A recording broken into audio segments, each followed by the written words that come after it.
My wife is suggesting we open our marriage to my childhood friend. My wife and I have been together for 10 years, married for 8, and now have 2 small kids together. She is the love of my life and I could not imagine myself with anyone else. About 3 years into our marriage she started to show attraction to Asian characters in the shows and movies we watched together on our weekly movie nights. At first I brushed it off as a joke, but I realized she was serious about a month ago when we started watching Chicago Med.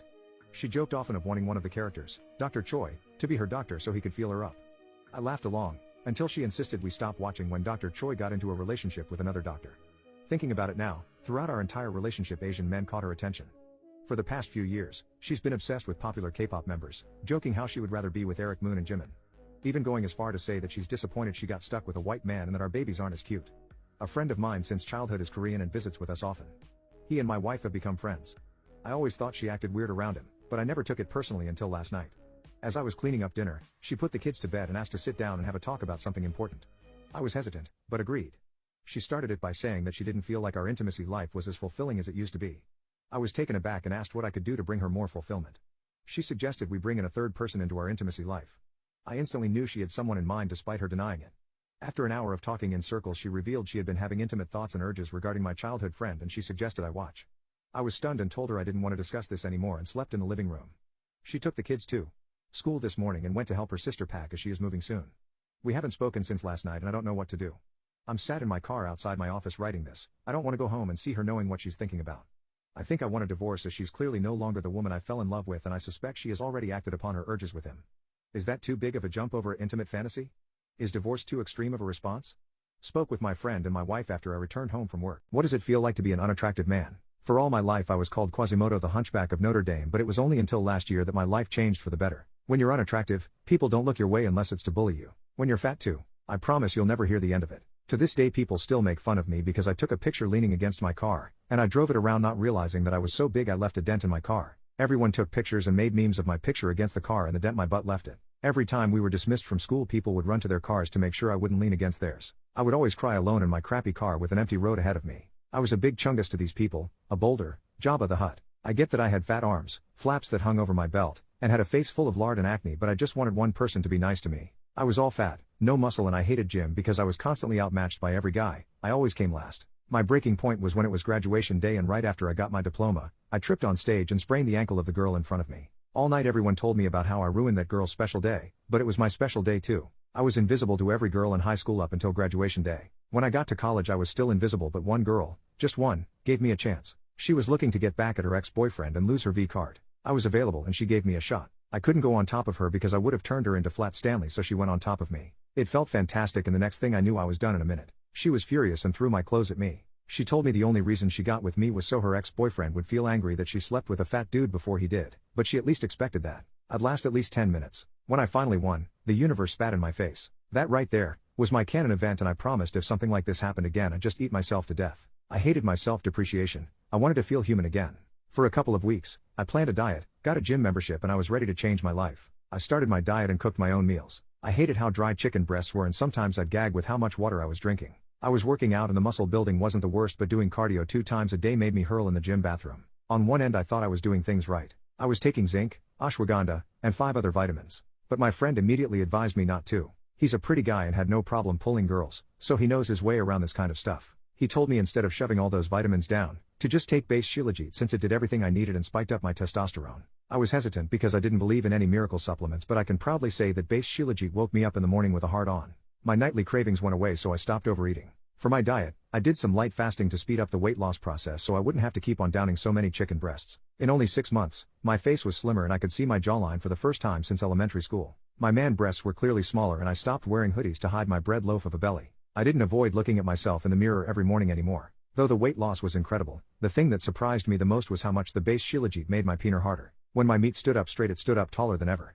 It was so big it hurt to think about Addison Rae when I wore jeans. I finally became licensed and equipped to go to Pound Town. My parents saw how much weight I was losing and helped pay to get me new clothes cause mine could fit Peter Griffin. When I was shopping I got my first ever taste of pretty privilege. When I was buying clothes at Aeropostale, the goth cashier asked if I worked out and complimented my chest. After some light flirting she wrote her number on my receipt and left it in my bag. A couple of days later a girl at Chick-fil-A called me cute and gave me a free cookie. Maybe I'll go back one of these days and see if I could eat her cookie. Later on, I was given extra scoops of Panda Express orange chicken by a girl. With my world changing around me, I never thought this was all possible. I finally felt pretty and other people were starting to recognize it too. Even though everything was opening up to me, all I could think about was the goth cashier, so I called her up. I took her out on a go-karting date and I finally faced my greatest enemy. She took me back to her place and she told me to ruin her. I ripped off her clothes and I was finally on top and I didn't have to worry about squishing her. I lasted 40 minutes in bed. She finished 3 times and I had so much energy I humped her silly. I'm not sure if I want to be in a relationship yet though, because there's other kitties out there for the taking. I made my grand return back to social media and started posting my weight loss in other subreddits and on Instagram.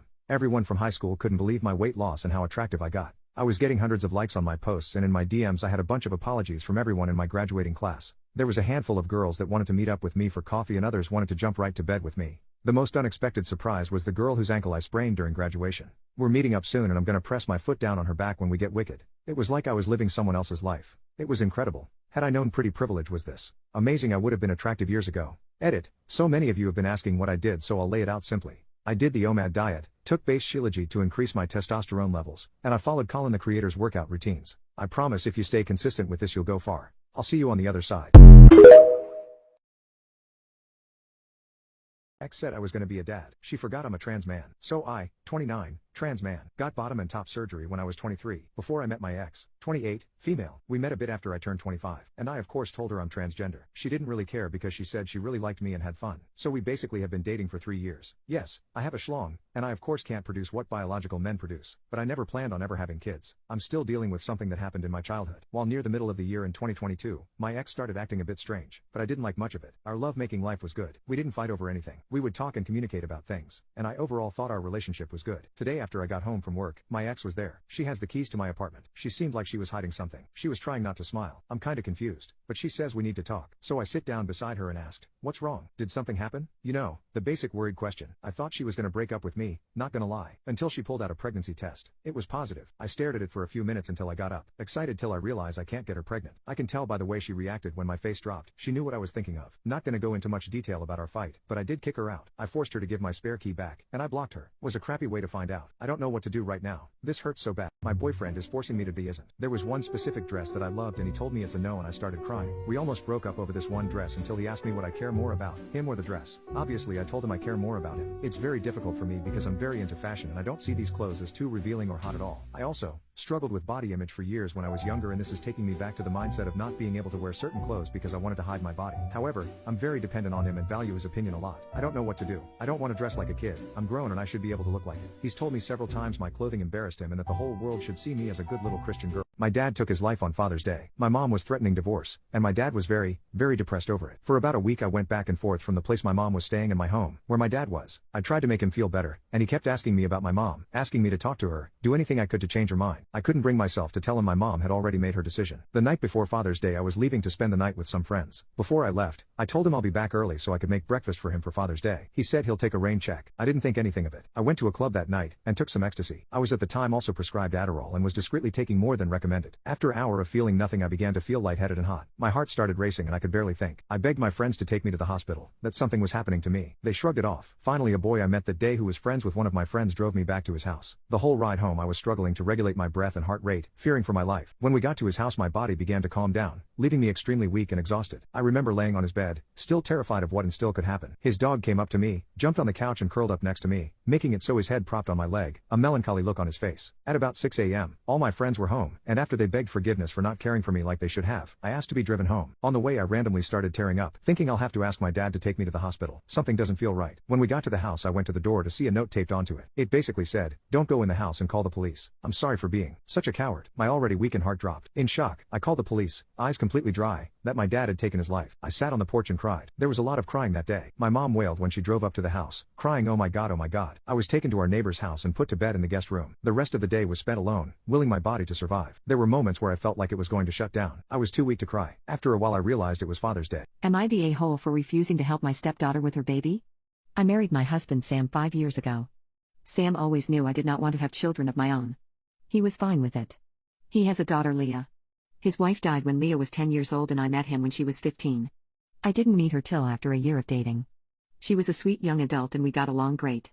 I did not move in with Sam till Leah left for college though. Leah got pregnant last year. Her boyfriend did not want to keep the baby but she wanted to keep it so he broke up with her.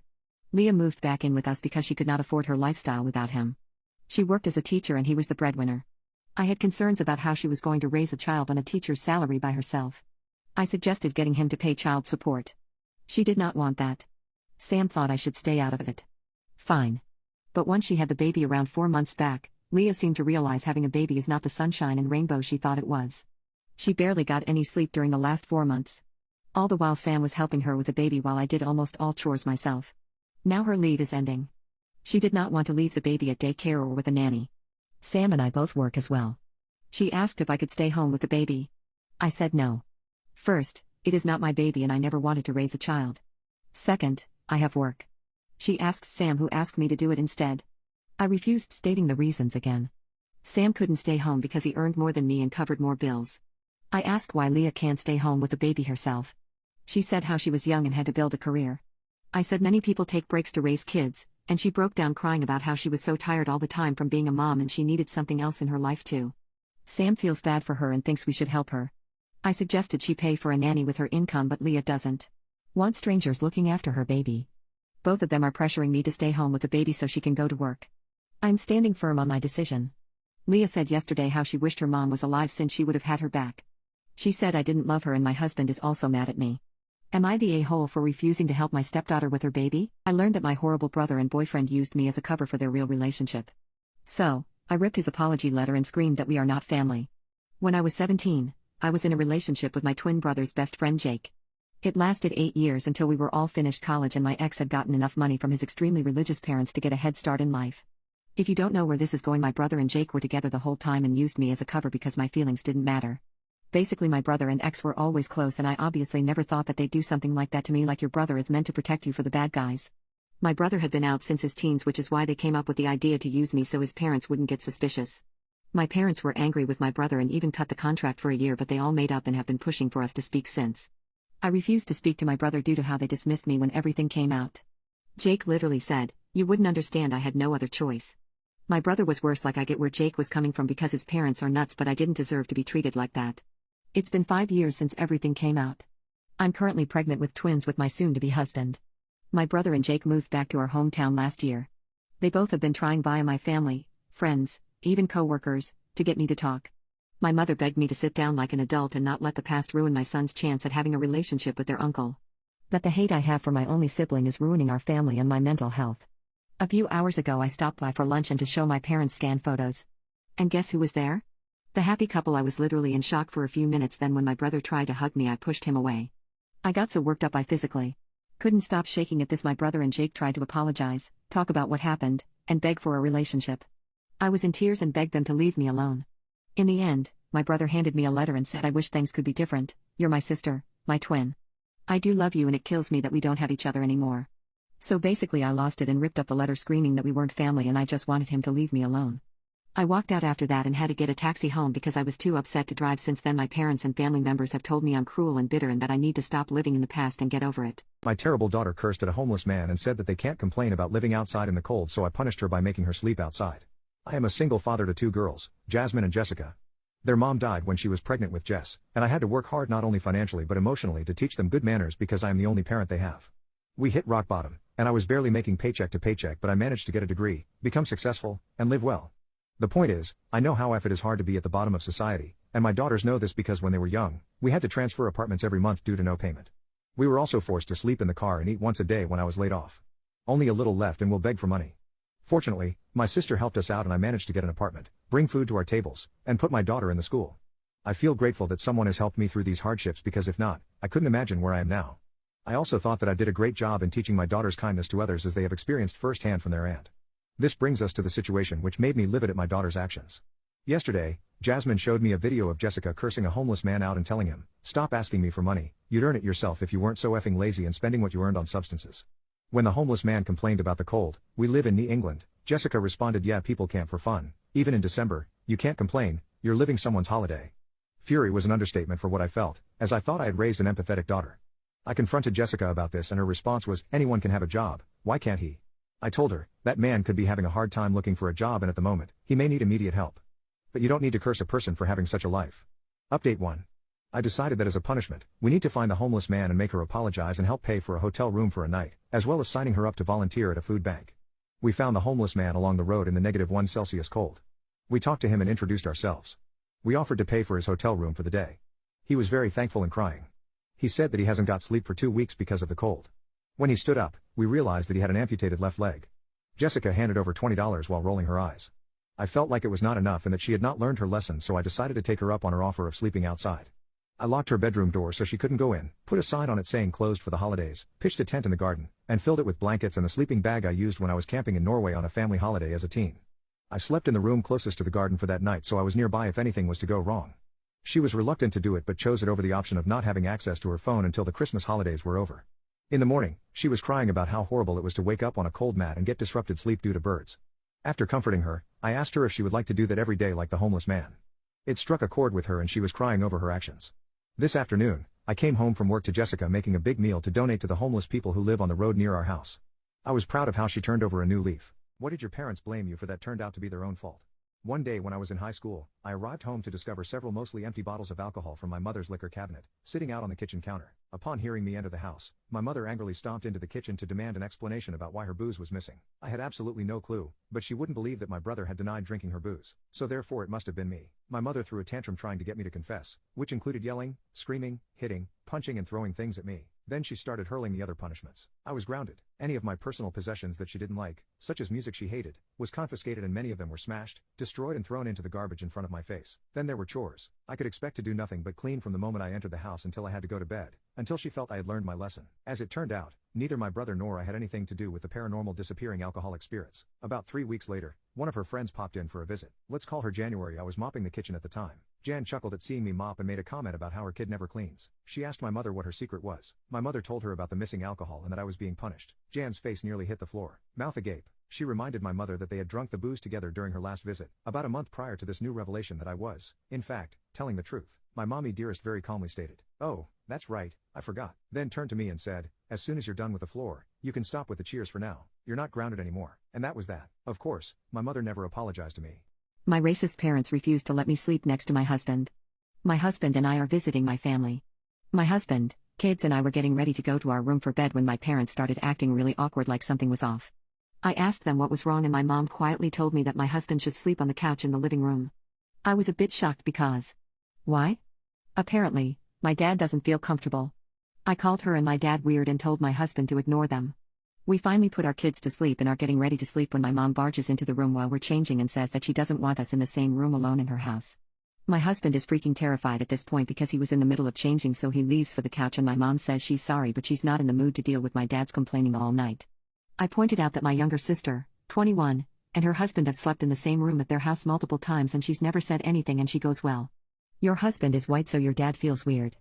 My family and I are South Asian." I was over it, so I said fine. I got up at like 4 a.m. to drink some water and I saw my husband wide awake just lying on the couch. He said the couch was uncomfortable as hell, which, yes it is, so I sat down next to him and we both accidentally fell asleep. I woke up later to my mom freaking out. She was whispering and yelling, so she doesn't wake up my dad, and asked if we were so codependent on each other that we can't spend one night alone.